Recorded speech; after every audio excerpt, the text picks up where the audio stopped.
আচ্ছা, ধর্মীয় রাজনীতির যে উত্থান হচ্ছে দেশে বর্তমান রাজনৈতিক প্রেক্ষাপটে, এটাকে আপনি কিভাবে দেখছেন? বাংলাদেশে যখন ধর্মীয় রাজনীতি এ কথা বলা হয় আর কি, তখন আহ, নানা অ্যাঙ্গেল থেকে এটাকে দেখা হয়। এক, বাংলাদেশে এখন জামাতে ইসলামী তাদের বিরোধী দল হওয়াটাকেই যদি ধর্মীয় রাজনীতির উত্থান হিসেবে দেখা হয়, তাহলে এক ধরনের ব্যাপার। কিন্তু আমরা একটা জিনিস খেয়াল করে দেখেছি যে 5 আগস্টের পরের সময়কালে অনেকেই এই কথাটা বলার চেষ্টা করেছেন যে বাংলাদেশে একটা ধর্মীয় রাজনীতির উত্থান হয়েছে। কিন্তু বাস্তবতা হলো যে বাংলাদেশের মানুষ তারা কিন্তু ধর্মভীরু, তারা ধর্ম পালন করেন তাদের জায়গা থেকে। কিন্তু সামগ্রিকভাবে বাংলাদেশের যে গোটা রাষ্ট্র কাঠামো আছে, এই গোটা রাষ্ট্র কাঠামো, সে রাষ্ট্র কাঠামো তো একটা প্রচলিত যে রাষ্ট্র কাঠামো তার মধ্য দিয়ে এটা চলছে। এটা তো কোনোভাবেই রাষ্ট্র কাঠামো ইসলামাইজেশন হয়ে গেছে এমন ধরনের কোনো ঘটনা কিন্তু এখন পর্যন্ত ঘটেনি। বরং আমি যেটা দেখি যে বাংলাদেশে 24-এর অভ্যুত্থানের পরে মানুষের বাকস্বাধীনতার জায়গাটা বেড়েছে, মানুষ একটা কথা বলছেন।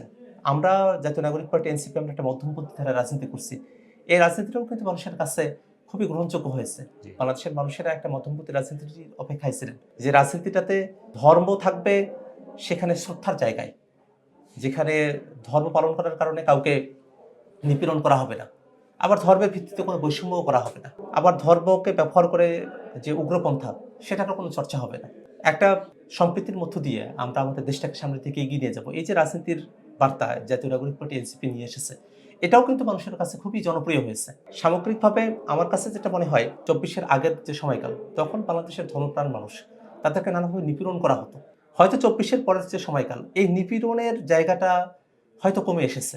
এই জায়গাটাকেই যদি ডানপন্থী বা ধর্মীয় রাজনীতির উত্থান হিসেবে দেখা হয়, তাহলে এটাকে আমি একটা সংকট হিসেবে দেখব। বরং আমার কাছে যেটা মনে হয় যে বাংলাদেশের মানুষেরা তারা একটা মধ্যমপন্থী রাজনীতি বিশ্বাস করেন, বেশিরভাগ মানুষই। সেই জায়গা থেকে রাষ্ট্র কাঠামো থেকে কারো উপরে ধর্মীয়করণের নিপীড়ন করা হবে না, এটা নিশ্চিত করতে পারা, ধর্মের প্রতি শ্রদ্ধাবোধ রাখতে পারা, এতটুকু এনশিওর করতে পারাটাই বাংলাদেশের মানুষের চাহিদার জায়গা। ছাত্র আন্দোলন থেকে শুরু করে এখন সংসদ সদস্য হওয়ার পরে আপনি দেশের মানুষের সেবা করার একটা সুযোগ পেয়েছেন। তো সেই দৃষ্টিভঙ্গি থেকে এখন আপনি দেশের মানুষের জন্য, আপনি তো সারা দেশের মানুষের একটা প্রতিনিধিত্ব করছেন। সারা দেশ প্লাস আপনি রংপুর বিভাগের লোক বা রংপুর অঞ্চলের লোকের মানুষের সেবার জন্য আপনি কতটুকু ডেডিকেটেড বলে মনে করেন, বা আপনার কি করার ইচ্ছা আছে? আমরা যারা রংপুর অঞ্চলের মানুষেরা আছি, আমরা দীর্ঘ সময় ধরে কাঠামোগতভাবে এই বৈষম্যের শিকার হয়ে আছি। আমাদের ওখানে খুব বেশি একটা বাজেট যায় না, আমাদের সিটি কর্পোরেশনের বাজেট যায়ই না একেবারে। রংপুরে একটা সিটি কর্পোরেশন, বড় বড় যে প্রকল্পগুলো দেখবেন, এটা দক্ষিণাঞ্চল কেন্দ্রিক এটা হয় আর কি। আমাদের উত্তরাঞ্চল কেন্দ্রিক বড় ধরনের কোনো প্রকল্প আমরা দেখি না। আমরা উত্তরাঞ্চলের মানুষেরা দীর্ঘ সময় ধরে তিস্তা মহাপরিকল্পনা, সেই ধরনের একটা দাবিতে আমরা সোচ্চার আছি, আমরা কথা বলছি। কিন্তু এখনো পর্যন্ত কিন্তু সে ধরনের আশার আলো এখনো পর্যন্ত নিশ্চিতভাবে আমরা এটা এখন পর্যন্ত দেখতে পারিনি। তো আমি এখনো পর্যন্ত একজন সংসদ সদস্য হিসেবে বাংলাদেশের এই আঞ্চলিক যে বৈষম্য সেটা দূরীকরণ করার জন্য সংসদে কথা বলছি। বিভিন্ন পর্যায়ে যখন কথা বলার সুযোগ হয়, সেখানে আমরা এই মেসেজটা পৌঁছাচ্ছি। এবং সামগ্রিকভাবে আপনি যখন মানুষের জন্য কাজ করার কথা বলছেন, একজন সংসদ সদস্য হিসেবে আমরা সংসদে বাংলাদেশের মানুষের পক্ষে আমরা কথা বলার চেষ্টা করছি। আমরা বাজেট যখন প্রণয়ন করা হচ্ছে, সে সময়টাতে আমরা যখন দেখেছি যে কিছু কিছু বিষয় যেটা বাংলাদেশের জনগণের স্বার্থের বিপরীতে যেতে পারে, সেই বিষয়গুলো নিয়ে আমরা সমালোচনা করেছি।